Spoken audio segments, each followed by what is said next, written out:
Greetings to one and all present here. I, Vanshika Mithani, the President of the Public Speaking and Debating Society of HR College, would like to take this opportunity to extend a warm welcome to all of you present here on behalf of the entire team of PSDS HR. Welcome to the webinar on Public Speaking 101, the language of leadership, covering an array of topics such as confidence building, overcoming stage fright, debating and MUNning, and improving one's communication skills. By none other than the highly revered and alumni, Mr. Rishabh Shah.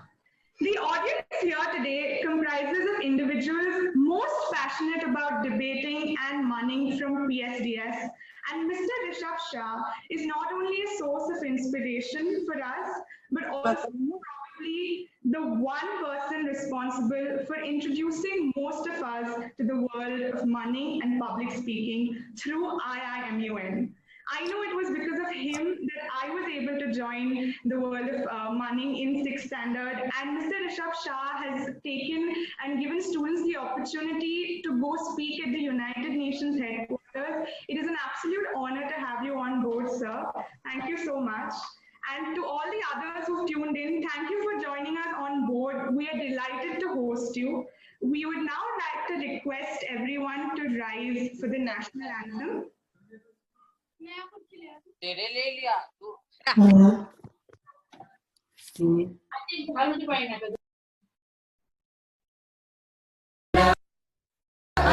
अधिनायक जय हे भारत भाग्य विधाता पंजाब सिंध गुजरात मराठा द्राविड उत्कल बंगा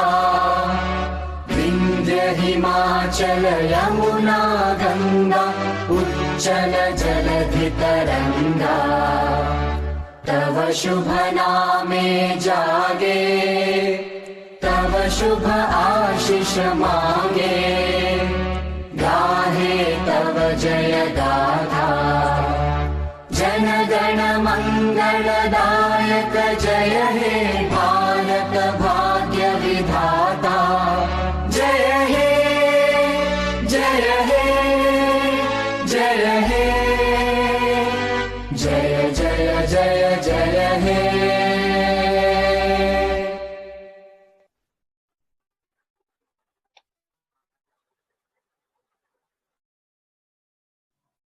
I would now take this opportunity to request the backbone of HR College, our go-to person and an unending source of inspiration for us, our principal, Dr. Pooja Ramchandani ma'am, to address the students.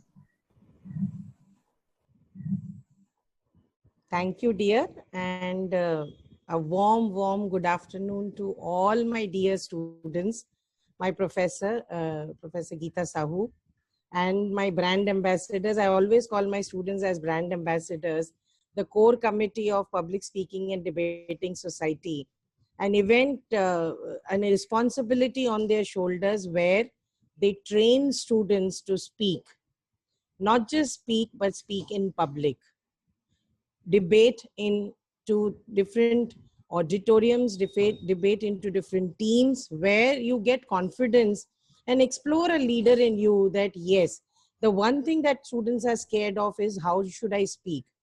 When I joined my profession as a teacher, yes, I was also scared. But with regular, constant lectures that I spoke to students, I got confidence of standing in class, and today I can speak to audience.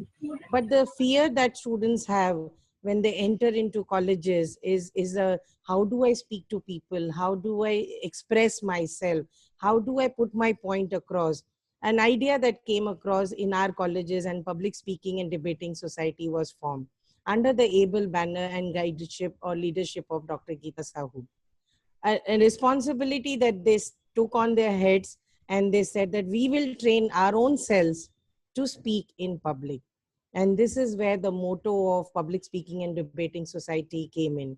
And what a wonderful opportunity that they have got today, that they have got our own student, alumni, Rishabh. And I call him my child because he's always been in touch. Students do complete their colleges and not many come back, but Rishabh is one of them who has always been with us, come back to us. And what a great personality that I have observed his videos. He keeps sending it to me. A speaker we are proud of. And today he is speaking to our students of Public Speaking and Debating Society. An event that they have organized today on to 26th of September. I'm sure you all are not sleeping. This is an afternoon hour. You all have finished your lunch. But a great respect for my students of Public Speaking and Debating Society, where they are where they have taken responsibility of calling stalwarts of my own college, the alumni, and are speaking to the audience. So a hearty congratulations to my PSDS team. Rishabh, as you said that we have gone into a new journey, HRKC and BTTC have gone into a new beginning of HSNC University, where 3 colleges have come in together, HRKC and BTTC, and have been recognized as a degree granting university, a public university where we were all, I'm not saying we were bad with Mumbai University. They have also given us a very good name. And HRKC has created its history by being one of the best colleges. Today, we are getting an opportunity to create platforms for the Mumbai University, apart from Mumbai University, which we will give to our students. And this is where alumni like you will come in and help us to tell us and train our students in not just speaking, but giving us an opportunity that they work for you, they connect with you, they network with you, and create history with HR and KC College. So Rishabh, a hearty welcome to you on behalf of HR College, HSNC University, and PSDS, and looking forward to your talk. And once again, grand salute to my PSDS students who are taking up the responsibility of one great thing, which is make people speak. Hearty congratulations. Over to you, dear. Thank you so much, ma'am. That was awe-inspiring to say the least, and we couldn't agree more. Thank you so much, Rishabh, sir. It is, like ma'am said, an absolute honor to have you on board. I would like to request our teacher in charge, Ms. Geeta Sahu, to kindly introduce the speaker. A warm welcome to Mr. Rishabh Shah, and it's a pleasure to have an alumni with us. In fact, ever since Pooja ma'am has taken up as the principal of HR College, this is one area in which she is trying to develop a very strong alumni base, and we are sure we can take it forward from here and use your expertise in other areas as well. So just to formally introduce Mr. Shah, he is the founder and president of the Indian International Model United Nations, or popularly called IIMUN. Within a few years, IIMUN has become the world's largest official social network, and the organization has impacted 10 million youngsters across 60 cities, 22 countries, and 7,500 schools. He is an author, a social entrepreneur, philanthropist, motivational speaker, and has been invited as a guest lecturer at prestigious educational institutes, including IITs and IIMs. He has also spoken at the United Nations. Mr. Shah completed his schooling from Greenlawns High School and graduated from our own HR College of Commerce and Economics. He holds a degree in speech, drama, and theatre from the prestigious Trinity College, London. He formerly represented India in chess and has played with Vishwanathan Anand. Mr. Shah uses the MUN conferences to teach students about local, national, and international issues about the Indian culture, values, and traditions. His mission is to help India get a permanent seat in the United Nations Security Council, for which he has conducted various lectures and peace marches with prominent luminaries. A noble soul, Mr. Shah also runs a charitable trust by the name of Taking India Forward Foundation. It's an absolute pleasure to have you with us, Mr. Shah, and the platform is all yours, and our participants are eagerly waiting to hear you. So over to you, Mr. Shah.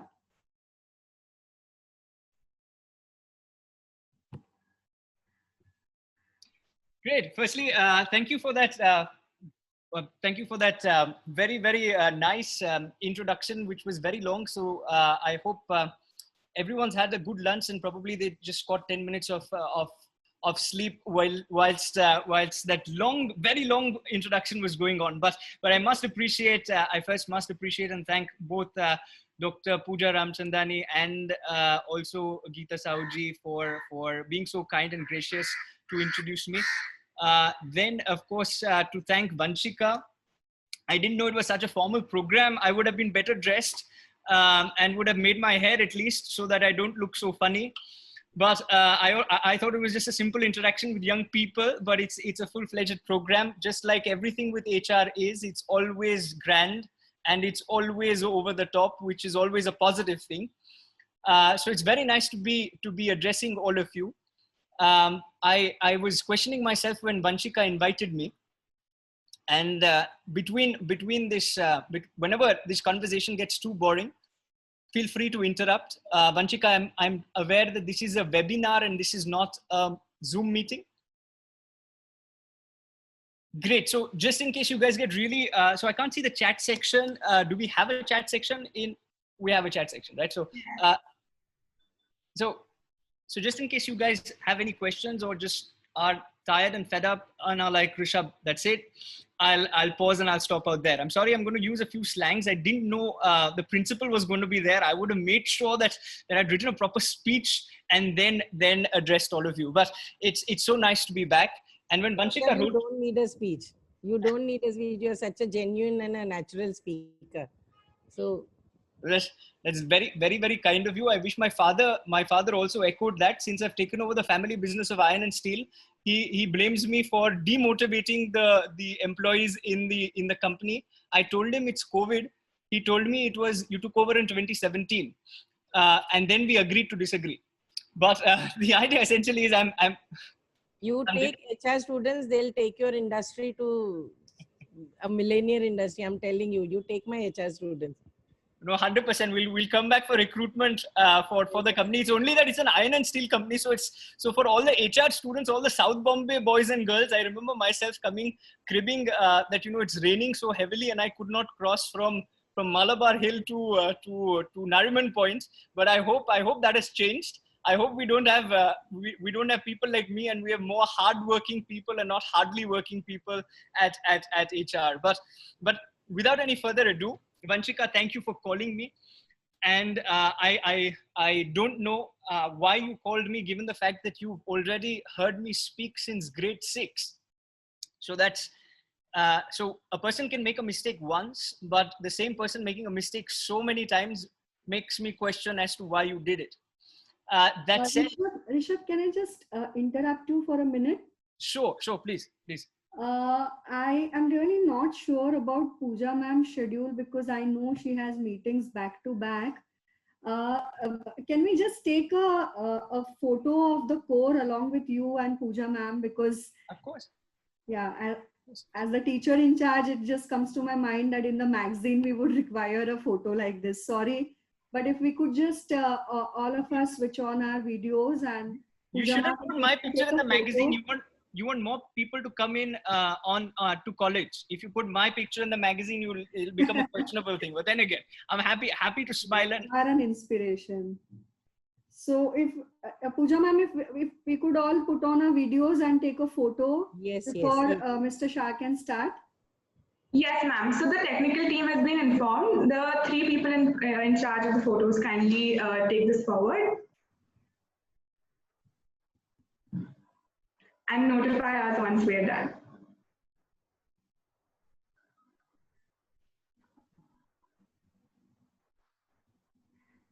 Yes, I think we're good to go. Thank you so much. All right, super. So I will try to keep this as light and engaging as possible. And just to start off with something that I'm really passionate about, which is public speaking. I think public speaking is something that is very, very important for any vocation or any profession. I'll try to make this less of a sermon and a little more of something that you can engage in with. So I don't know how many of you actually suffer from stage fright, and is there a way that we can check the chat section, because somehow I can't see the chat section.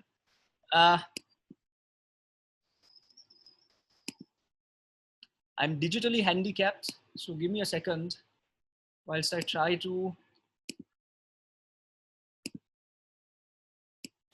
Okay, for some reason I'm not able to, Vanshika, see the chat section. So we've made you host, and also people have been raising their hands to communicate that they are suffering from stage fear. Okay, lovely. Firstly, I'm just thrilled that there is so much of attendance. I was jokingly telling your principal, I don't know whether she's here anymore, but I was jokingly telling her, saying that there are only two reasons as to why there is so much of attendance. One could possibly be the fact that you are being given attendance for this, and the second is that you are being given double attendance for this, because there is no other reason why you should be here. And I'm no, Rishabh, not true. I think this new normal of pandemic has made our students to come online and learn. And our students have taken this as an opportunity rather than sitting and crying at home, oh my God, lockdown, ab kya karna hai? HR students have kept HR alive. No, it is very true. I think the heartbeat of no HR. Attendance promised. So no attendance promised for this. No attendance. I promise you. No, now I'm feeling bad that they're not getting attendance. But then again, the idea is that HR students are the heartbeat of HR college. And I remember my time at HR. So before elucidating on public speaking, just really quickly, because it's quite nostalgic. When I studied at HR, at that juncture, the Jay's wasn't a restaurant. The Jay's opposite college wasn't a restaurant. Jay's was more like a feeling when the girl I liked in class was talking to the guy whom I didn't like in class, was the feeling that I used to go through. But that is what Jay stood for back then. Back in the day, we had to beg and borrow classrooms from KC College. I remember sneaking into 13 KC and 14 KC and sitting down out there and trying to reserve the class. Of course, this has changed with all of these colleges combining, and therefore now you having one full-fledged university. Back in the day, to get 350 people on a webinar would be a great challenge. Of course, under Dr. Ramchandani's stewardship, I think you all have just transformed already. And now the fact that this is a university, because I remember back in the day when we were in college, when we had to fill a class, my faculty advisor used to tell me, my teacher in charge used to tell me, saying, please go to the canteen, Rishabh, and get all the students who are in canteen. And we would find half of the class in the canteen and the very, very few who were interested in class per se. But honestly, public speaking is something that I'm very passionate, and I'll come to that, which is the most important thing and the reason why I'm here. So I'm not yet a natural speaker, as you can tell. I'm not prolific when it comes to public speaking, but I used to be petrified of speaking on stage. Speaking on stage was something that my teachers used to tell me, saying, what doesn't kill you makes you stronger. Now, this is what the United States of America said about Donald Trump. But just a joke, all right? Please take half of the stuff as absolutely useless and the other half as completely useless. So what makes you stronger does not kill you necessarily. This is what USA thinks of Donald Trump. At HR college, when I used to study, this is what we thought of MUNning and Vipul Prakashan. So do you guys have MUNning and Vipul Prakashan textbooks? Yes. Okay, so these are ridiculous jokes. Please don't pay attention to any of them. Like I said, had I known that this was a more august gathering, I would have prepared thus. That said, my first problem in public speaking was the fact that I was petrified of the stage. I was scared of speaking on stage. It is much similar to what Deepika Padukone faces when she's called by the NCB. Like, you are called out there, you have to go, you have no choice, you have to answer the questions that they ask you. Now, for some of you who are not well read in current affairs, the next 45 minutes or the next 30 minutes are going to be really boring. For the ones who understand a little bit of current affairs, and that could be anything from Bollywood to anything else, this hopefully should be absolutely boring. But I will try to make it interesting and try to engage with you on this one count, which is stage fright is much like I said, something where people do not have a choice. So sometime down the line, you're going to not have the choice. You're going to be asked to essentially just speak. And when that happens, like I said, it's going to be a pretty frightening thing. Now, how do you get rid of this? How do you get rid of stage fright? Very simple. Do you remember Modi ji sitting in a cave and meditating?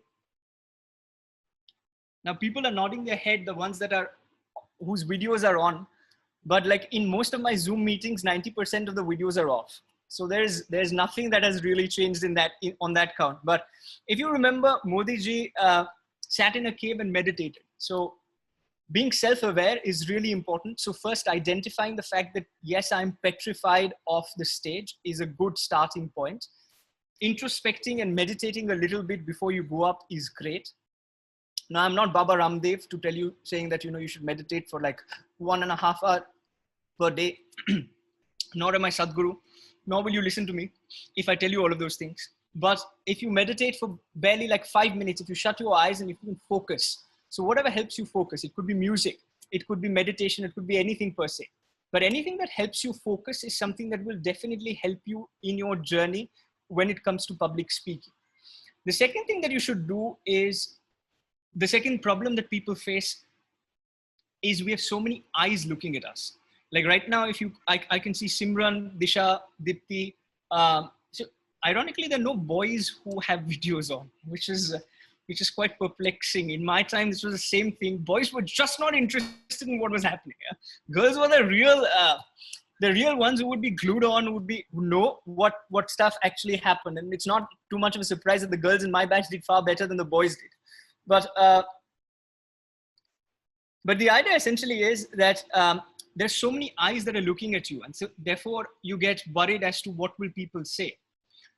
So don't look into those eyes, because honestly, it's not Tiger Shroff who's looking back at you. Yeah. So you don't need to actually go and look into the person's eyes and say that, wow, he's got, crystal blue eyes, or he's got Tom Cruise's looks. You don't need to pay attention to all of that. Don't look into people's eyes because it can be really distracting. So Moksh now switches on the video and Moksh is like, he was insulting boys. So that's the reason I am here. But, I'm not insulting boys. It's just that I feel girls are smarter than us here. But that said, don't look into people's eyes. When you're addressing a crowd at that juncture, just have a W formation or a V formation that you basically look over the crowd. Like, so don't look into their eyes, look at their heads and form a W and form a V over their heads, which basically means you start at the extreme end of the audience and form a W, like one line, second line, third line, and the last line. And keep looking at people's heads. Don't look into their eyes. What this will do is it will make everyone feel that you are looking at them, but in actuality, you're looking at nobody. So the idea is that if you do this, you won't have 100 eyes look back at you. Now, this is not rocket science. I'm not explaining you new astrophysics. It's very simple. What should you do? Just form a W and look at the top of somebody's head. Well, if they've got a pathetic hairstyle like mine, then you land up giggling when you're doing that. But most of the people have well-kempt hair, like all of you. And I only wish I knew this was, again, a formal setting. That said, form the W, meditate before you go up, then form the W when you speak. And the most important thing is walk and talk. So don't necessarily just, whenever you're feeling really nervous, at that juncture, just walk and talk. That'll definitely help you when it comes to public speaking. One of the things that I've observed is people are very nervous for the first 10 seconds. Then after the first 10 seconds, they're all chill. So in the first 10 seconds, just walk a little bit and you will be much more comfortable. So this is another small little something, Of course, Krishna Patel from HR PSDS is looking and wondering as to what is this guy going on about. So if you don't understand what I'm saying, guys, you've got the chat section just right out there saying, Rishabh, we don't understand you. And trust me, 99% of the time, I don't understand myself. So there is nothing new about it. Just write in the chat section and I'll repeat myself. It's a three-formed formula. It's a very simple thing. There used to be this faculty advisor in college called Anupama Sawant. Does she teach anymore? Yes, sir. She does. So Anupama Sawant, I think, started this with my batch because she looked at me and thought I was really stupid. So she repeated the same thing 5 times. And she'd be like, Rishabh, repeat it again. And repeat it again. I was like, ma'am, I just look stupid. I'm not stupid. But it's a three-pronged test, very simple. Meditate a little for 5 minutes or focus. Play some music, whatever helps you focus. Second, do a W formation and walk and talk in the first 10 seconds. The most important thing that I can tell you for overcoming stage fright is look into the mirror and speak for 30 seconds. Every single day, practice by looking into the mirror and speaking for 30 seconds. Harshita is wondering, saying, this guy is a lunatic. No, I'm not. I just look. When you talk to yourself in a mirror, people in your house will think you're completely nuts. But people in my house, the good part is they've already accepted that I'm a complete nut. Now, in your case, when you look into a mirror and you talk about any subject for 30 seconds. You do this for 21 days, it'll become a habit. And once this becomes a habit, it'll become very simple for you to speak in front of people. And in front of a mirror, you'll only be able to look at yourself. Don't admire yourself. Don't be the narcissistic pricks that I used to be. Because otherwise, very easy, right? My hair is not looking nice. The watch is not where it's supposed to be, Rishabh. It's supposed to be on your wrist, not on your arm. Things like that. Yeah. So pay attention to the content. Pay attention to your public speaking. Moving forward to the next point is content. This is the second point that Vanshika gave me. She told me to speak to you about, I have content, but I don't know how to say it. Or sometimes I freeze on stage and I don't know what to do. So content, if you have content and you can't speak on stage, and this does happen to some of us. So what you want to do is it's fairly simple. And I'm going to try to elucidate real quick by giving you a small example. Is in the year 2009, when I was in college. So yes, I studied in college in 2009. So I hope my face does not tell my age. But the idea essentially is that when I studied in college in 2009, I was kind of a notorious kid, yeah? So I used to be like all over the place. And back then, college was run by Dr. Mrs. Indu Shani, who was the college principal, and a fairly dynamic lady who always thought I was the mischievous kid. So I studied in this course called Bachelor's of Accounts and Finance. Are any of you BAF students? If you are, for a second, I will pray for you. And after praying for you, BAF is a great course, all right? BAF is a great course, and I think you've got fantabulous faculty. But the year was 2009. I was kind of a very notorious student, and I personally thought that it was fairly okay if you didn't like a teacher, that you could tell the teacher and you could tell the head of your department. So I went and I asked my friends that, there used to be this professor whom we didn't like. Always there is this one professor whom you don't like, right? People are nodding their head, are reluctantly nodding their head, checking whether the principal or the teacher in charge is here. But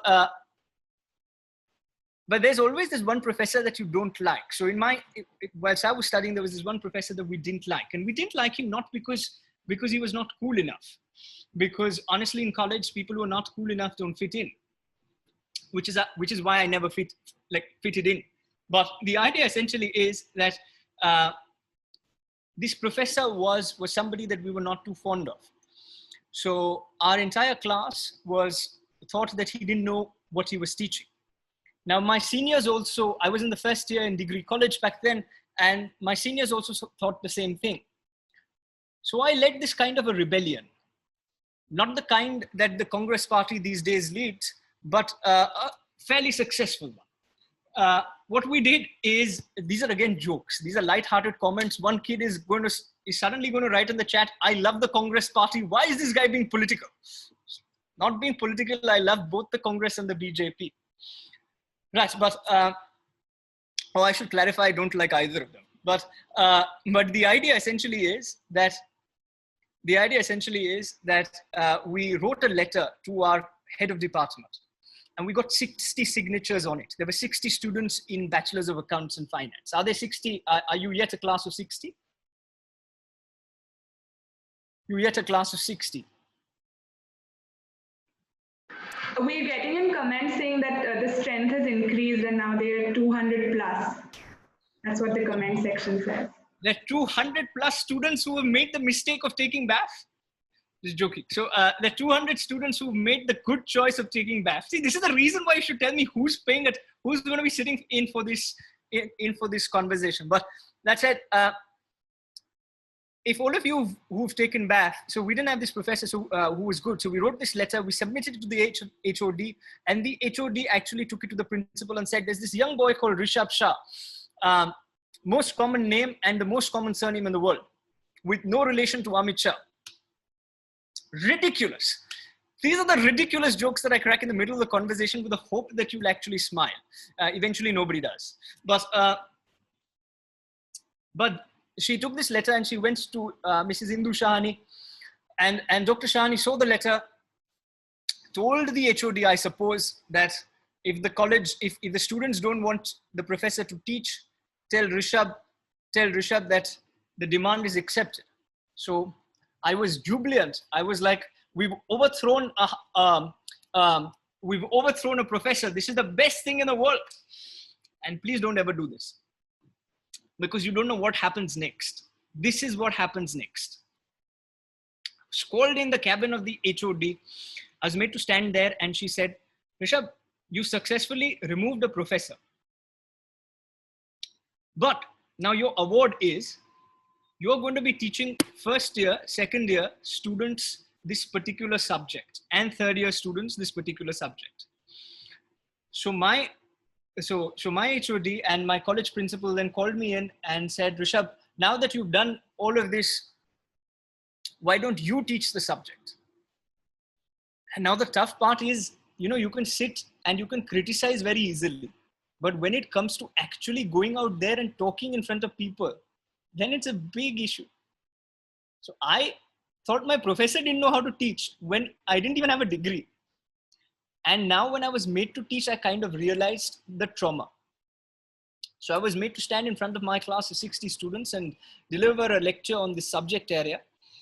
And it went off really, really, really different from what I thought. I thought I was going to be like Vasudev Krishna, and the other side people were going to be like Arjun, and this was going to be the Gita Sar. But what it turned out to be was completely different. Now, some of you look at me perplexed, you South Bombay kids who don't know anything about Mahabharata, just like me when I was in college.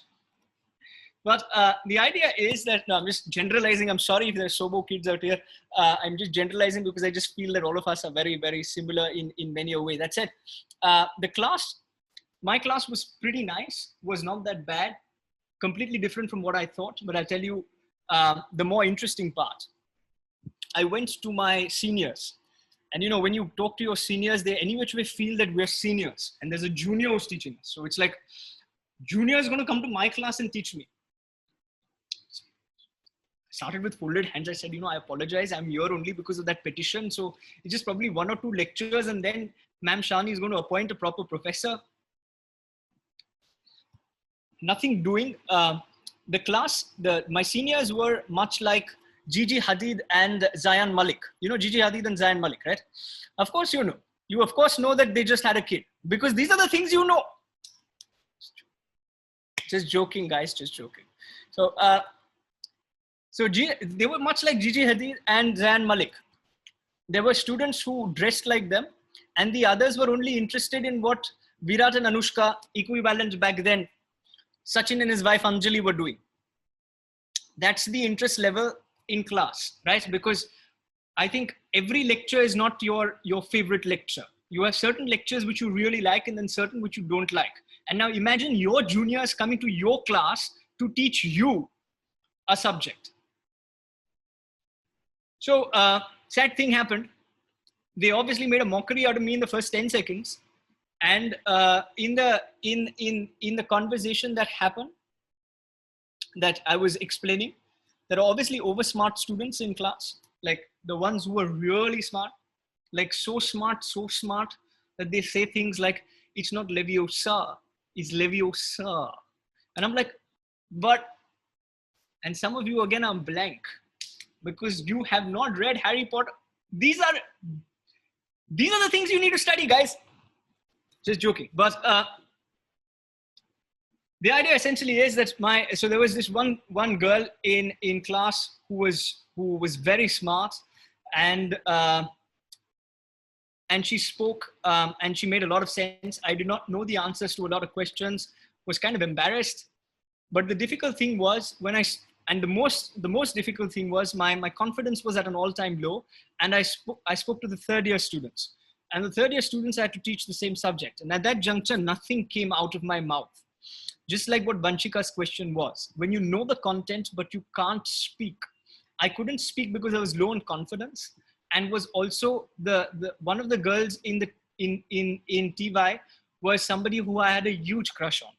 So, which is why I could not pay attention to what was happening in that lecture, in that class. I was expected to give a speech to speak to them, and and teach them. Now what happened is there was nothing coming out of my mouth. And this happens to the best of us. And the way to solve and overcome, to overcome this problem, this fear of glossophobia. Now, what is glossophobia? It's the fear of public speaking. This is what you're supposed to be learning today about. So I'm hoping that this is the public speaking debating society. You know what is glossophobia. So this sudden juncture where I was expected to speak and I didn't know what to say has happened to me multiple times in life. And it happened then, and nothing came out. Nothing came out for the first 2, 3, 4, 5 minutes. And the only thing that came out were essentially words like, so what I was thinking.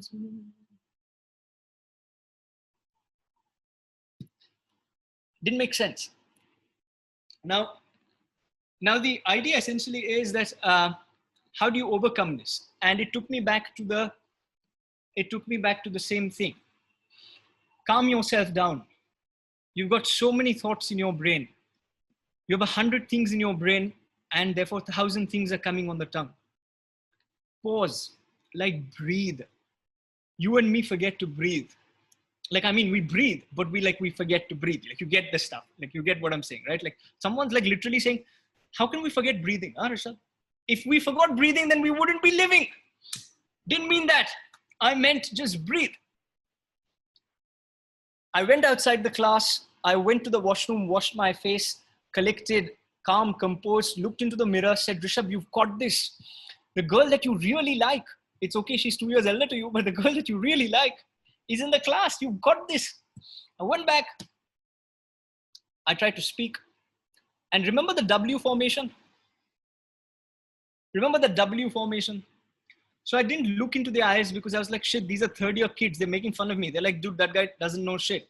Sorry for the slang, but that guy doesn't know shit. And what he's saying is rubbish. End of the class, it was a horrible experience. At the end of the class, this girl walks up to me and says, listen, Rishabh, you didn't make too much sense, but you're very cute. I was like, job well done. At least at least 50% of the mission's done. But the most important thing was this, that the only reason I was able to speak is because I composed myself. I was calm. I washed my face. I looked into the mirror. I did the W formation, and I did those basic things right. If I didn't, believe me, I don't think she would have come at the end of the class and said, listen, Rishabh, whatever. the idea essentially is that people are now smiling for no reason. Now this is a problem, right? When it gets into a Bollywoodish story, that's the only time that people actually pay attention. Yeah, but going to the next segment, which is the next part, which is the part which she asked me to cover. Vanshika did, and she said, when you know the correct answer, but somebody answers it before you. So what happens then? When you know the right answer, but somebody answers it before you. And this has happened to me many a time. In fact, most famously, it happened to me, and I articulated this in a book called The Open Mic, which has nothing to do about comedy. Don't ever buy it. It's freely available. Just ask me, I'll send you a copy, because nobody buys it. It's not meant for buying and selling anymore any which way. So the idea is, the year was, I think, 2009 or 10 again. I was selected to be a part of a prestigious contingent. And all of these stories are more based on failures and less successes. People come and talk about, I did this and I did that. And I was like, dude, I failed so many times that you can learn so much from it. So if ever, Vanshika, you're looking for failures and people who failed a lot in life, you've got the right guy. But so in 2009-10, this Afro-American dude from America was coming to India. Pretty famous back then because he was also president of the United States of America. President Barack Obama was scheduled to come to Mumbai. From a very small, distinguished cohort of individuals in and across all of India, students from H.R. College, St. Xavier's, St. Stephen's, and a few very reputed colleges across got an opportunity. And in every college, there were about 10 students who were selected to be a part of this engagement. President Obama was talking to 200 change makers. Look at me. Look at me, and look at me 10 years ago. From no angle do I look like a change maker. But the idea essentially is that Dr. Mrs. Indu Shani, much like I think your current principal, strives to give you the opportunity to interact and engage with people. So I was selected for President Obama's address. Now, trust me, for anybody who likes public speaking, Obama's like God. So like Obama's like the guy who's got it all covered. Now, when you're speaking to President Obama, which is going to be a tough task for somebody who's revered him a lot. You know, these days we make fun about the part-time president, full-time comedian Donald Trump.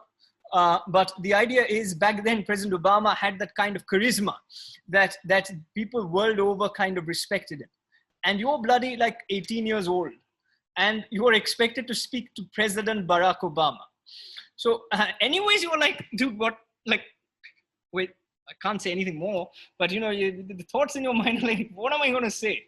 And suddenly President Obama walks up in the square of St. Xavier's College and goes shaking everyone's hand, saying, hi, nice to meet you, nice to meet you, nice to meet you. I'm obviously in the last row because I'm the least important student. I just managed to scrape in, just went there. It's much like Gujaratis at H.R. College. All you Sindhis have so much of a quota in college that we barely get a seat in college. Yeah. So anybody who's not a Sindhi, it's like a task getting into H.R. College. I remember getting I remember being on the last list of Bachelors of Accounts and Finance at bloody 90%. And I was like, shit, how can a kid who's got 90% be on the last list? And because there are only some X number of seats which Sindhis don't leave. But I love HR. But so it was much like that. I was the last guy in that room full of 200 people. And Vanshika, whenever I'm going overboard, just stop me. But the idea essentially is that I went in and President Obama was there full in flesh and blood. And I was just transfixed looking at that guy saying, dude, shit, this guy is real. Like, we've seen him on TV and all that, but now this guy's like really standing in front of me. It's like, you know, if you guys like Ranbir Kapoor or Alia, for that matter. So if you like Alia and Alia suddenly just comes in front of you and you're like, public's not enamored. Public's like, we don't care about Alia. Cool, fine, fair. So let's assume the person that you really revere comes right in front of you and is speaking. President Obama said questions from students, and everybody raised their hand, and so did I.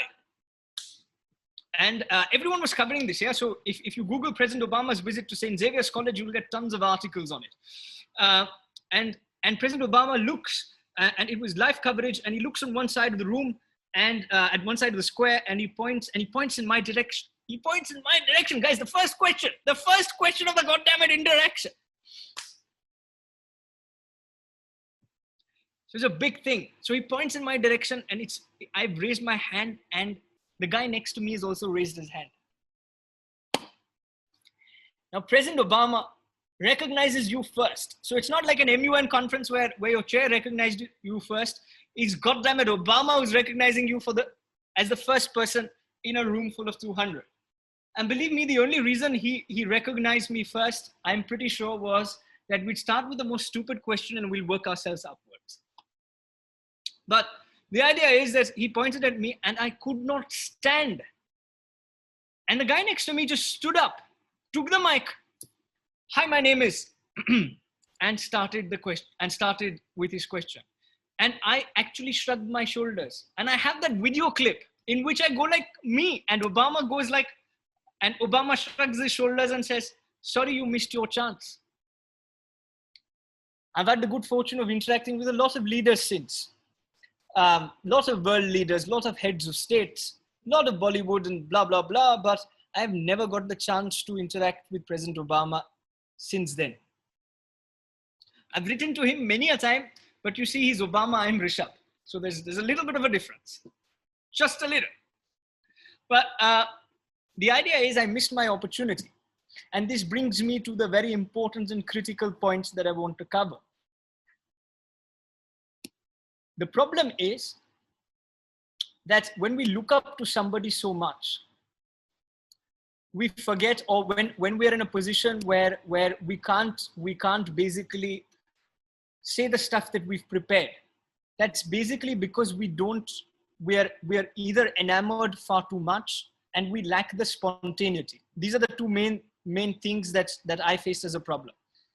I forgot that Obama is also flesh and blood, and I also forgot spontaneity. Now, how can you work on spontaneity?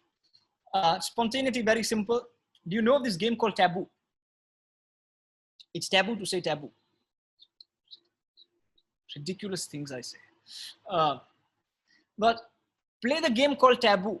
Why? Because it will help in building spontaneity. Now, some of your teachers, if they're there, they'd be like, we called this guy to speak as a guest lecturer and he gives an advice saying, play Taboo.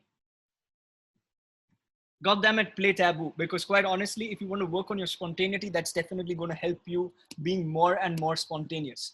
And if you don't, you're only going to hopefully not land up in a position like me.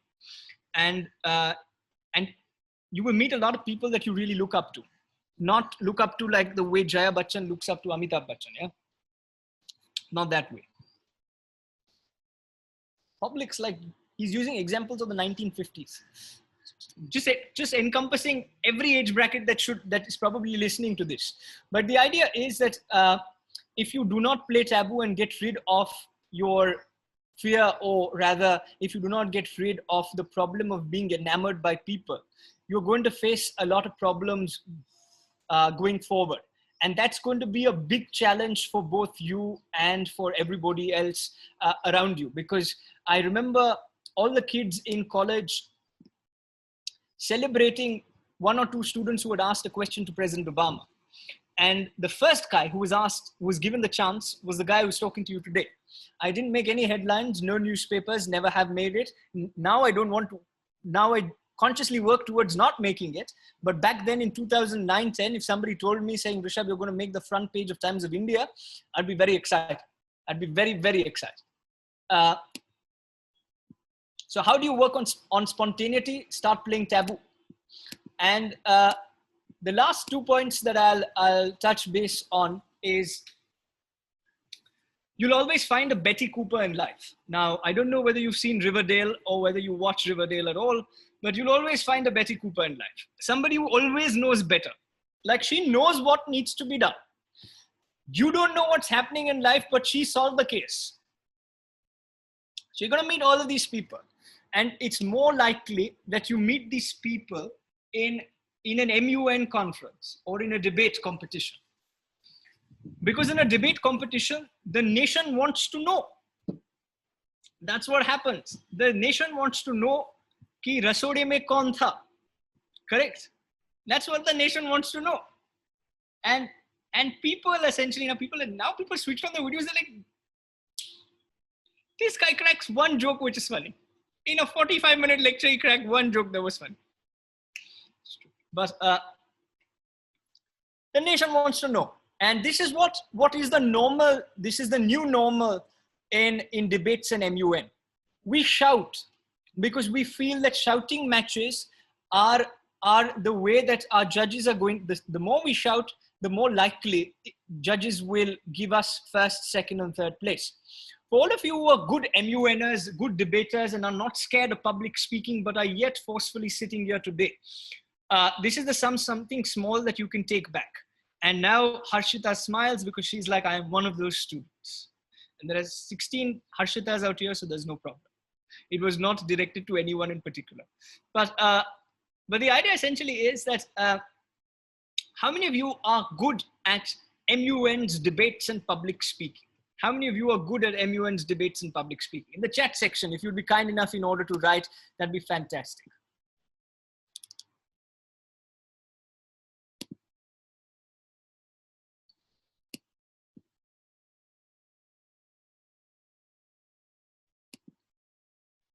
Okay. Okay, lovely. I've done debate before, etc., etc. Yo, me, amigo. Okay, I will very soon reach adios, amigo. So before I reach that, shit.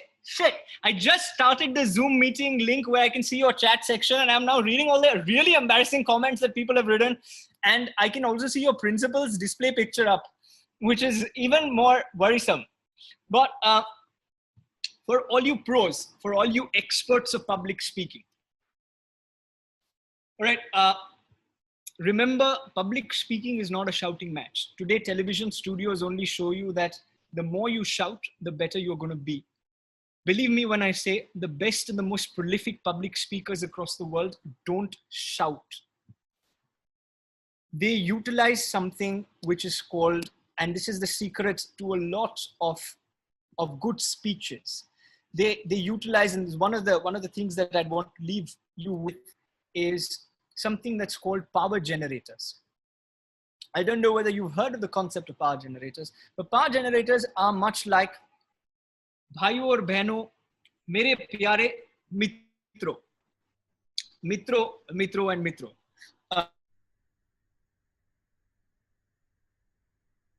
Bottom of my heart, I worked on it, but I yet sound very young grace. The idea is that power generators are words such as mitro. Power generators are basically things such as making you repeat the same thing again and again so that you get used to it. Rhetoric is a very important part of good speeches. Whether or not you would understand anything from this conversation, you'll at least remember that you need to go in front of a mirror and speak for 30 seconds. Why? Because I'm reiterating this at least 5 times over. At least 5 times over, I'm reiterating the same point again and again so that it at least goes into your brains.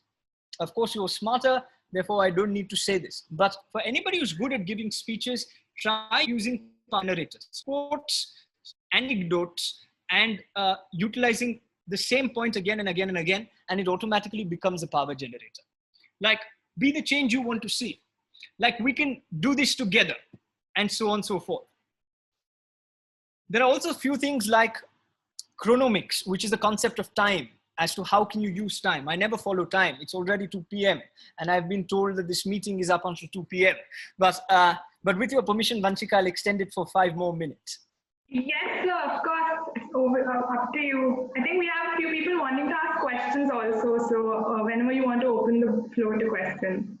So she's in a very polite manner. Vanshika's like, Rishabh, don't talk so much. Yeah. The questions also, Rishabh, please.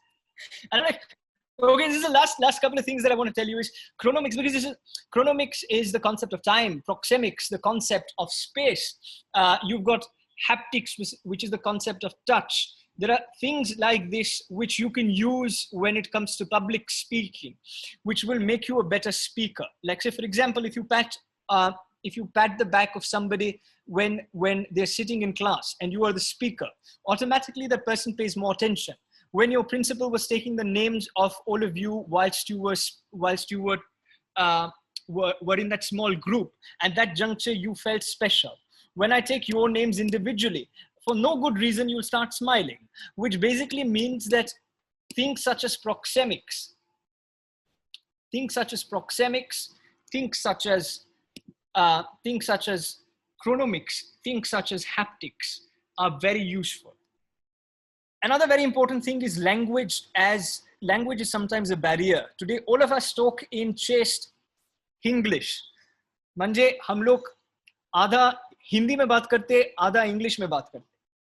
And that is why it's very simple to say words such as Chomu, you're not understanding what I'm saying. But now imagine, or if you are understanding what I'm saying, you are not necessarily reciprocating. Are you guys understanding what I'm saying, guys? Let's just do a quick check. Public laughing over any random joke. Guys, I'm judging you here. Okay, but anyway, so you're paying attention as long as you laugh.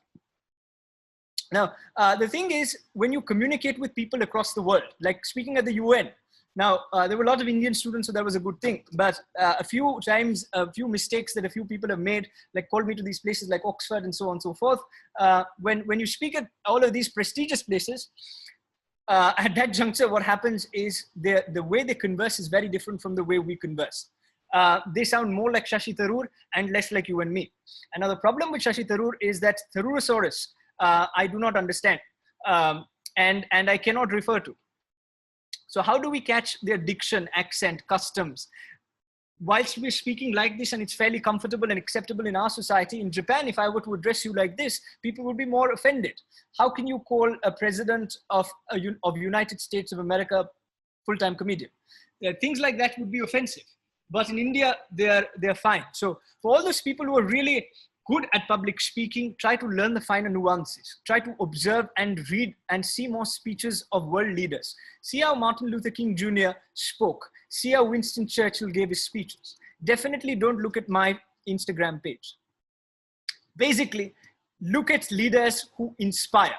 And these people who inspire would be the great and more prolific. Of the conversation and open to questions, I will end with this. Don't shout. Don't be a Carrie Minati and don't be a popular news anchor at 9 p.m. Unless you want to get into that profession. And even if you want to get into journalism, please don't shout. Because sometimes I wonder saying, if you shout so much, don't you realize the fact that the more you shout and the longer you shout, the faster you're going to run out of energy. And sooner or later you will be panting. So you'll start 9 p.m. as the nation wants to know, but you'll end 11 o'clock by, so what I was saying is these guys don't know what they're doing. I'm like, but if you just spoke in the same way, the same tempo, increased, decreased, modulated as necessary, then it wouldn't be a problem. I always was taught this, and there was a guy called Ratan Tata. He's yet there. And the same thing was echoed to me by late former President Pranab Mukherjee. Both of them told me this, saying, Rishabh, it's better to talk to a knowledgeable person than reading 100 books. And I'll end by telling you what they told me. Now that you've spoken to us, please go and read 100 books. Because quite honestly, I am not knowledgeable, and I hope I have given you the small little something, which is in terms of going back and practicing in front of a mirror, doing the W formation, and a few useless tips that probably may help you. For the more, for the ones who are who are more prolific in public speaking. We're doing something also in the organization about the art of communication. I run a small organization called MUNning, which is very boring. Sorry, Vanshika, I have to do a small plug-in. So otherwise people at IMUN will be like, Rishabh, you went and you spoke in a college, you didn't mention IMUN once, Rishabh, once. So, so I need to plug in IMUN a little bit. And so we run this organization called IMUN, which basically is a bunch of young, useless people doing young, stupid things, like organizing concourses and so on and so forth. But the idea essentially is that it's all young people. It's between the age bracket of 16 and 24. And because you're from HR college and because I think your principal and your teacher are out here, just as a special something from my end, I'd be the most delighted to have how many ever of you being a part of this organization in whatever capacity. We're doing something in terms of art of communication for an advanced level, which is in terms of how do you use power generators? How do you make an audience cry and laugh in the same speech? How can you create riots? Not that you need to, not that you should, but how can you do all of those things, and how can you use speech as a medium in order to inspire millions? It's been a pleasure and a privilege. And like I said, you've spoken to me, so you better go and read 100 books. Thank you very much if you've been listening. And if you haven't, even then, thank you. Okay, thank you, sir, for that amazing speech. My name is Ayan. I serve as the Vice President for the Public Speaking and Debating Society. And now we'll have the floor open for questions, if that's fine by you. So how we're going to go about this is that the audience can drop in their questions in the chat box, and then I'll read them to you, and then you can surely take them up. Done, Ayan. Very nice to hear you. You've got great command over your dictions. Very good. And I sincerely hope that we get some questions if anybody's been paying attention. And I'm sure all of you have been paying attention. Okay, so we have a question that's rather good and coherent to the manner in which you delivered the session today. The question goes something like, can you tell us about the importance of humor in speech as you've used it today? What's the importance of humor in a speech? Honestly, if you don't use humor in a speech, public's gonna sleep, yeah? So so the question, if I'm rightly reading out this question from Wali Ullah Ajmal, he says, can you tell us about the importance? So how important is it? I think it's very, very important. In today's day and age, people have forgotten the fact that you need to drum down serious issues, that you can't give a lecture on economics by just talking about demand and supply. Because come on, dude, demand and supply, it's been going on the same thing. We've been learning about keys and we've been learning about a whole bunch of things since forever. But if you add humor to it, people are going to take it nicely. I mean, at the end of the day, when you want to relax, guys, would you see a shouting match, or would you see a movie that calms you down and is kind of humorous? Humor calms you down and it breaks the barrier. So how important is it? I'd say first learn stand-up comedy, then learn public speaking. And both are synonymous and both are very easy to learn and to develop. And honestly, there is no formal way or method to do it. You'll develop a style of your own very, very soon. But humor is very important. Yeah. Okay, so the next question in order that we have, I think 2 or more people have asked about the same thing. So I'll just present that question to you. So the question goes something like, how do we break the language barrier and improve our language skills so that we are able to evolve as better communicators? How do you break the language and barrier skills, and like how do you break the language barrier is a great question. I don't know whether you guys remember Virat in 2008. Virat Kohli in 2008 was a very bad public speaker. He was not good at public speaking. Today you see him at the post-match presentation. Of course, he's one of the fittest and most hardworking people in the country. But at the same point in time, he speaks eloquently. So how can you break the language barrier, and how can you speak in a language that is not your first language? And let's be honest, I grew up in a household where Gujarati was spoken more than English. Yeah. So I spoke to my grandparents in Gujarati. I studied in 2 institutions, one where learning Hindi was not mandatory, and the other in which I studied Mandarin. I didn't study Hindi formally ever in my life. albeit, infinitesimally, I think for a couple of years, very briefly, I studied in a very small way Hindi. So the idea is that we have not grown up necessarily fluent in English because this is not our first language. But believe me, you can work on it. I've seen tons of examples and people who worked on their communication skills. And how do you do it? Very simple. All those who are not conversant in or very fluent or lucid as much as they'd like to be in formal communication or in communication per se, watch English movies. Watch English movies without goddamn it subtitles, because even in our cinemas, you have subtitles. When you watch Friends, at that juncture, there are subtitles. When you watch The Big Bang Theory, there are subtitles. Don't do that. I watched the Mahabharata on Hotstar without subtitles. So I learned a little bit of Hindi. But the idea essentially is that whichever language you want to be fluent in, you want to try to watch as many movies of that particular language. And that's the easiest task. If somebody tells you as your homework to work on your language, you need to watch a movie a day. God damn it, if somebody gave me that homework when I was in school and college, I'd willingly do it. So watch any 45 minutes of a sitcom you like, but don't watch it with subtitles. Watch Riverdale, but don't watch it with subtitles. And then try to understand what Betty's telling Jug and whatever's happening. Season 4, season 5, whatever it is. The best way to be fluent and conversant in a language is try to watch more of that language without subtitles per se. So when I was learning Mandarin and a little bit of whatever languages I know, the same thing, watching those movies in the language that you were trying to study or learning. Okay, so the next question that we have is, how do we connect with our audience during public speaking? So how do you connect with your audience during public speaking? Fairly simple, very, very simple. Remember, this is a conversation. It's not a speech. If you even ask them questions in the middle, or if you intersperse it with humor or with inspiration or with rhetoric questions, basically there should be some form of engagement. If it's just a goddammit speech, like I know so many people who read, and I have nothing against reading speeches, but some of our most venerable and erudite leaders today in the country read speeches. And I look at them and I go to sleep, because the only thing is the content might be great, but who's going to hear a budget speech?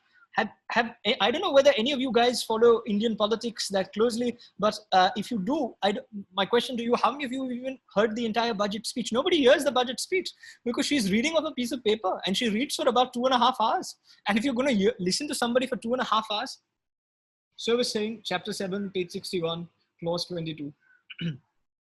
No one's going to pay attention. Engage in colloquy, engage in conversation. If you engage in conversation, only at that juncture is it going to leave the audience wanting to talk to you. Like, say, for example, how many of you are understanding what I'm saying? How many of you are understanding what I'm saying? Public's raising their hands.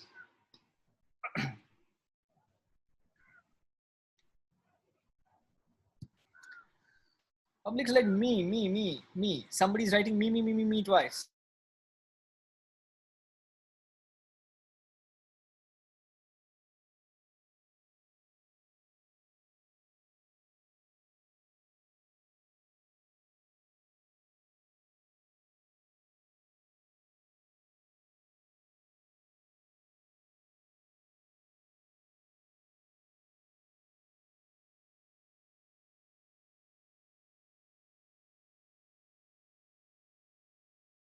The audience that you're talking to.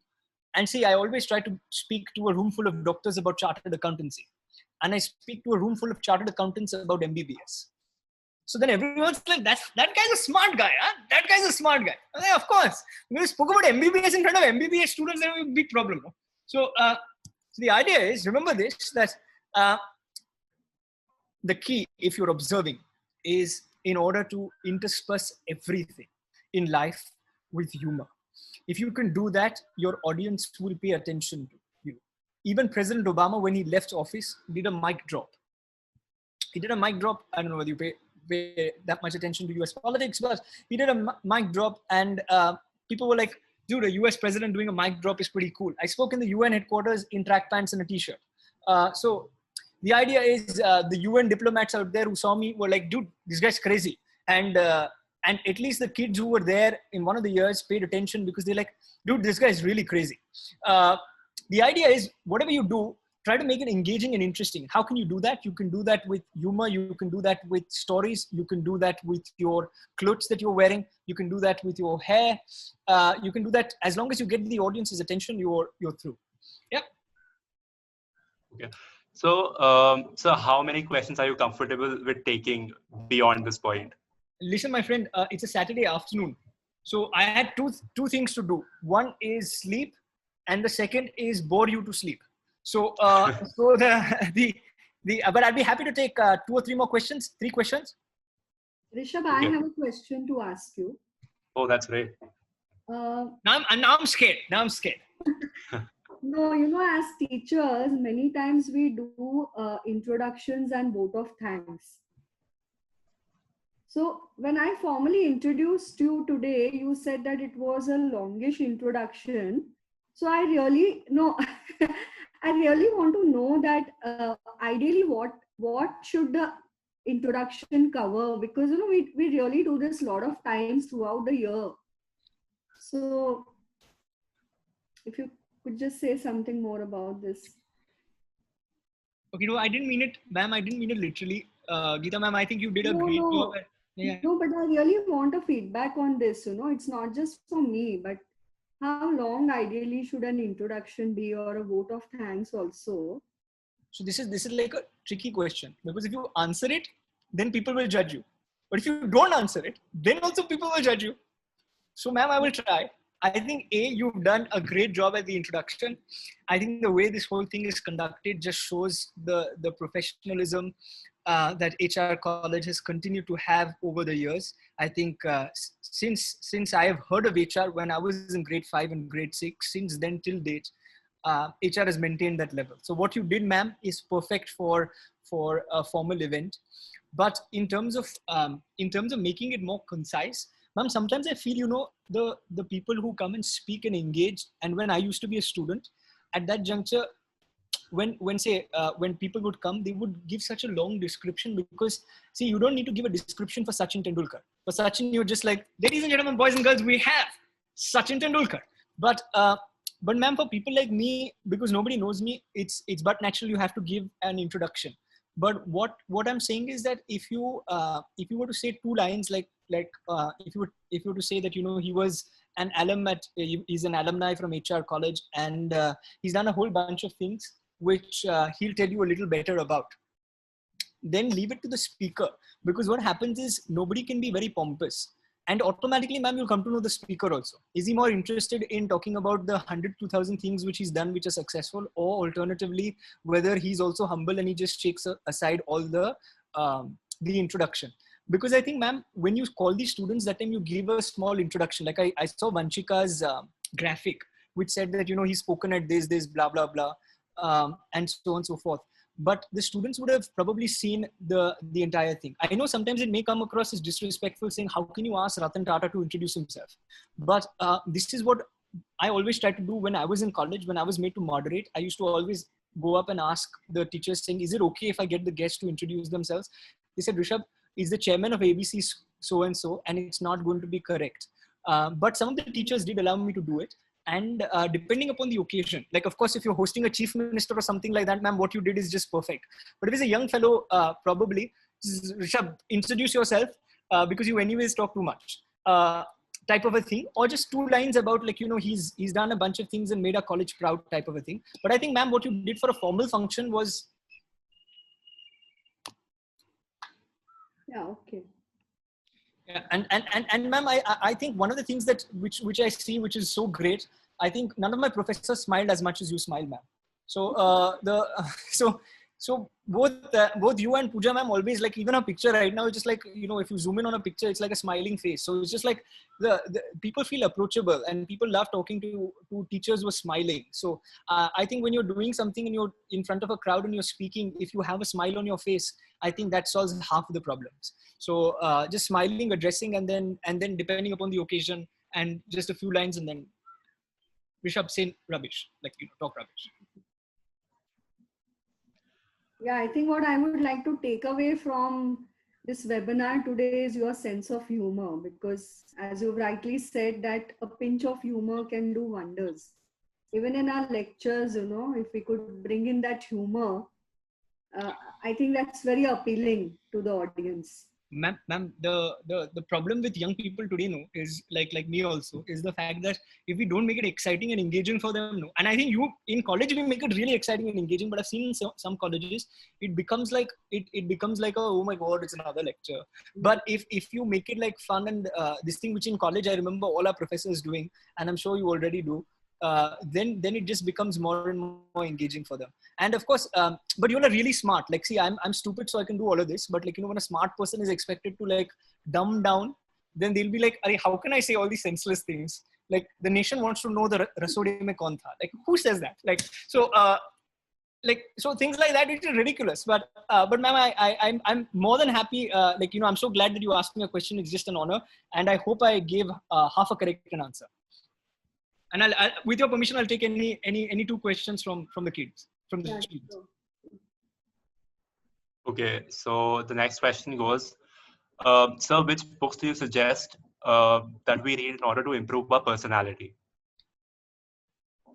Don't Read an Open Mic. Interesting book by a great author.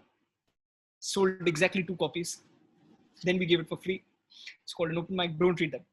But on a serious note, which other books can you improve your personality? Very simple. I think read about great people here. I get really inspired when I look at like my experiments with truth. What Mohandas Karamchand Gandhi did for our country. He's a legend. What world leaders across the long walk to freedom, Nelson Mandela, is a great book to read. My letters to something I forgot. It was J.R.D. Tata. His letters which he's written. I used to try to make it a habit to read a book a week when I was in college and in school. I have continued to try to maintain that habit, but now I read a book in a year. But the idea is that try to read a book in a month, but the idea is try to read as much as possible. I know I sound a little bit, it sounds a little bit like a sermon, but quite honestly, if you read autobiographies or biographies, you'll kind of pick up a lot. You know, people who've actually done stuff. So like I said, like Gandhiji, like Mandela, like Obama, people like that, and you'll definitely get inspired. Also, I think there's sort of Ganguly's book, and I'm not talking only about cricket, but even football. There's Karan's book, Karan Johar, which is famous these days, but he's our alumni, all right? Don't forget. But Karan's book, which is I forgot the name, An Unsuitable Boy, and all of these books are phenomenal. I think they're great to read. And the last question, my friend, whichever last question you want to take. So the last question goes, what do we do when people start debating about the topic we're speaking on and raise question on our information? Okay, I didn't get that. I'm sorry, I'm slow. Okay, so the question is basically, how do we handle questions about a topic that we're speaking on? How do we handle questions that topic that we're speaking on? Okay, so say for example, if I'm talking about, so just to get this question right, if I'm talking about ABC, then if somebody starts asking questions on ABC, then how do I handle that? Yeah, that's what the question goes like.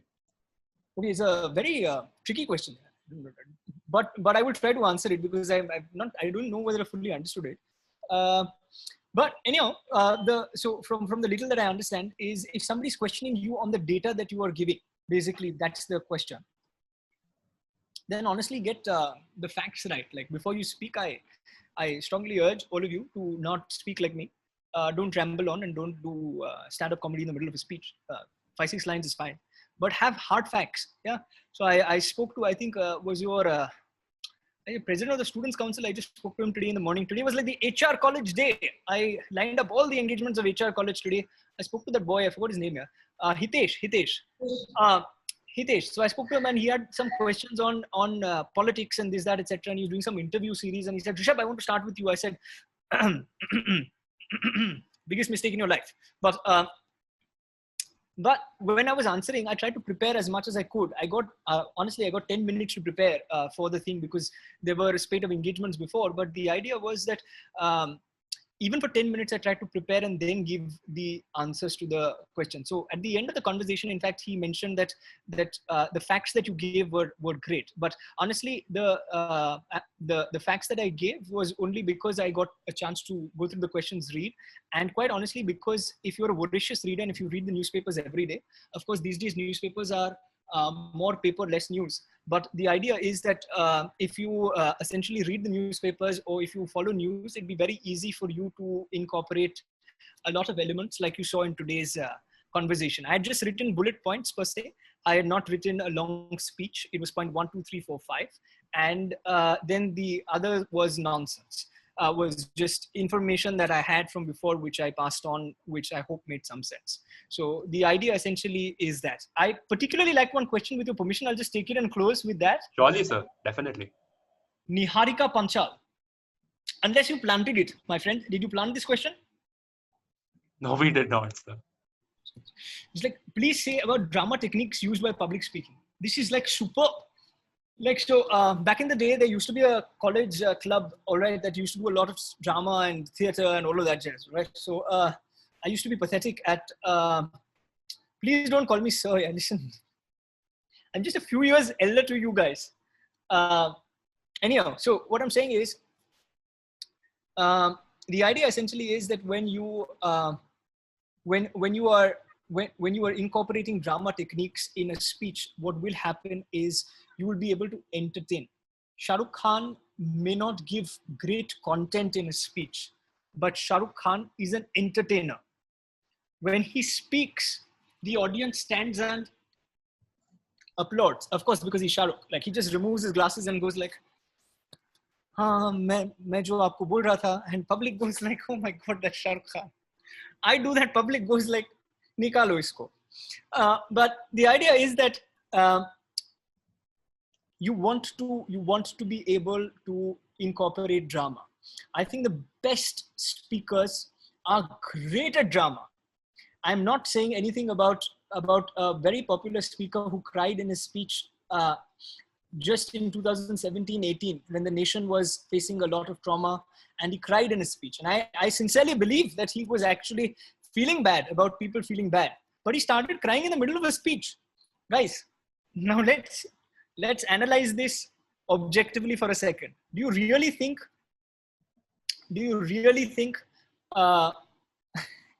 okay, somebody just mentioned, oh, self-burn, those are rare. Okay, they sent it to me privately, but thanks. So the idea is in 2017-18, there was a speaker nationally he was addressing, it wasn't me, and he was giving a speech about this very particular subject that caused the country great pain.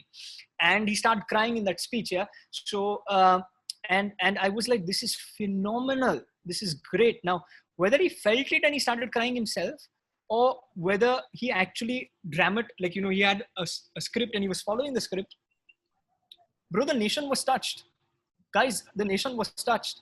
They said that this guy cries for us and he feels for us. And honestly, the best public speakers dramatize spontaneously. Like, it's like if they see a conversation which is interesting and people are inspired, then they go on and on and on. And these people are called politicians. So never call them, and don't ever call me, because both them and me continue to go on, though I never aspire to join politics. But it's been a pleasure. It's been a privilege. It's been an honor to be able to behave like a dementor and suck all the energy out of you on this afternoon conversation. It was the siesta for majority of you, I would like to believe. Somebody sends privately, you are really cute. Thanks, yeah. Send this publicly, guys. Send this publicly. But jokes apart. All right. It's been a pleasure. I'm sorry I couldn't get a chance to answer all the questions that probably all of you guys asked.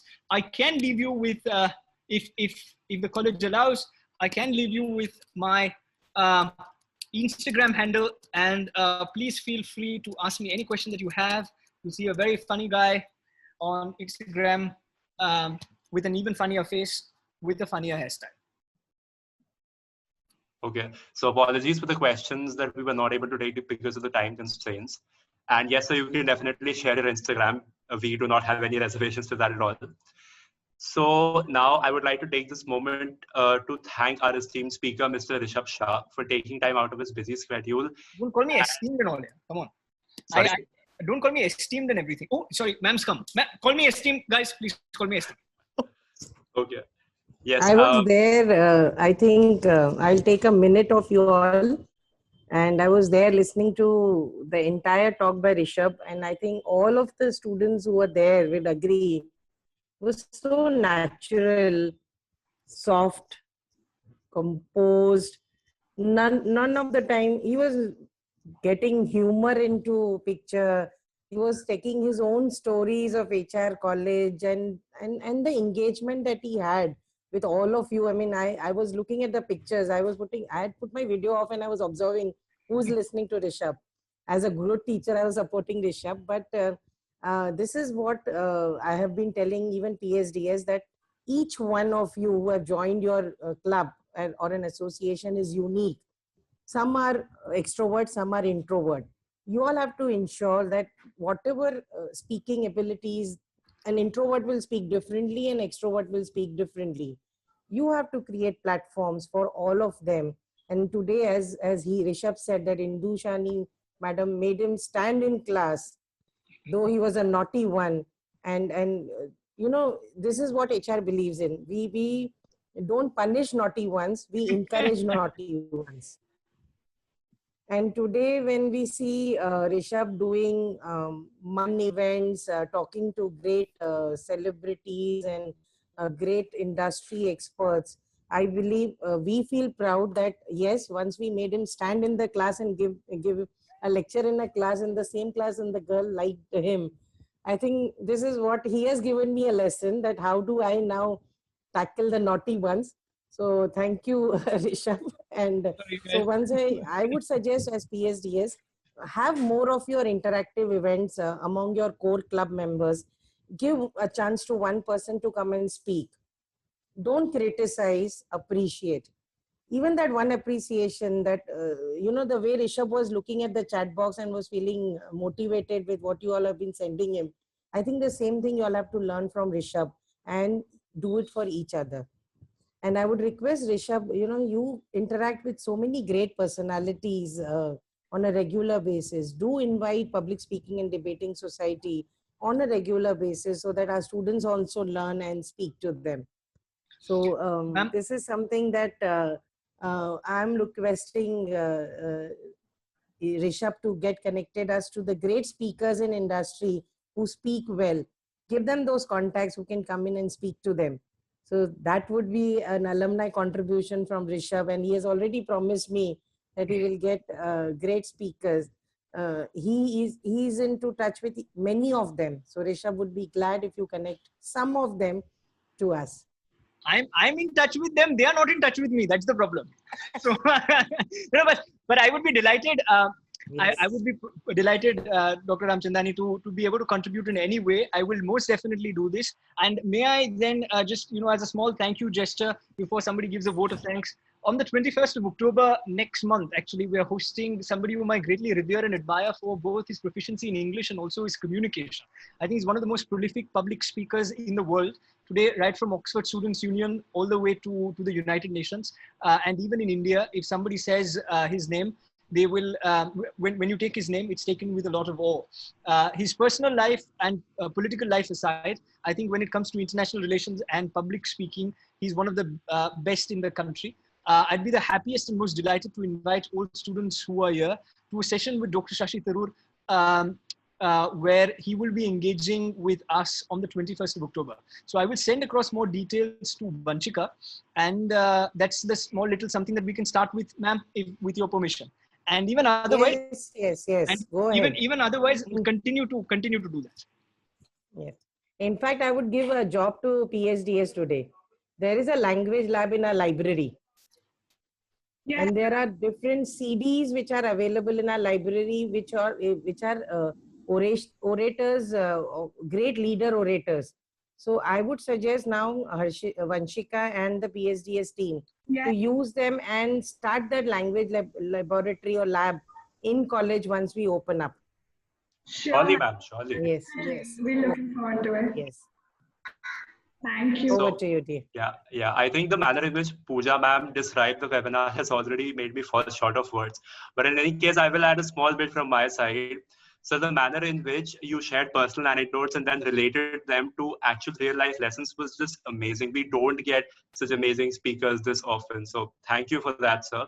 I would also like to thank Mr. Akhilesh, who's a part of sir's team, for helping us in this collaboration come through smoothly. Obviously, special thanks to our principal in charge, Dr. Pooja Ramchandani ma'am, for her unending support, blessings, and permissions, and everything in between. I would also like to extend a vote of thanks to our faculty in charge, Mrs. Geeta Sahu ma'am, for guiding us and being a constant source of inspiration. Now, guys, let us also take a moment to appreciate the efforts put in by the core team of the Public Speaking and Debating Society for working so hard and pulling off this event. Really good job, guys. And last, but definitely not the least, I would like to wholeheartedly thank each and every one of the participants who attended this webinar. For a good and interactive audience, such as you were, are integral to the success of any event. Once again, thank you all for being here, and we look forward to seeing you in our future events as well. Thank you for having me. And before I forget, just one thing, for the attendees, we've put a link, a feedback form in the chat, so you guys can go ahead and fill this. It is only after you fill this that you'll get the certificates for this webinar. Yes, please. Thank you for having me, and thank you once again, Mrs. Geeta Sahu, Dr. Ramchandani. Thank you so much for making me feel special by calling me back to college. I hope I get this opportunity once again, and you're not already too tired of me. And thank you, Vanshika. Thank you, Ayan, and thank you all of you who have been listening. Thank you so much. Thank you, Rishabh. Thank you, sir. It's been a pleasure. Thank you, dear Rishabh. Thank you, PSDS. Well done, well done. Thank you, Geeta. Well done, kids. Well done. Thank you, ma'am. Thank you. Thank you.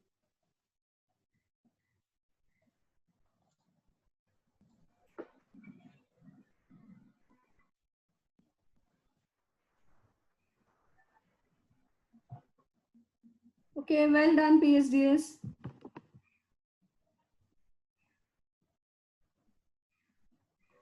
Thank you, ma'am. Thank you so much. And to Thank everyone who's tuning in, please make sure you fill the feedback form. A reminder, Yes. these details will go on the certificate and the form will not be shared on WhatsApp.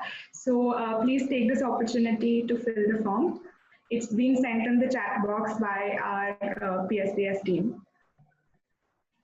And thank you once again for attending. Stay tuned. PSDS will be back with further enriching events and sessions like this. Vanshika, please.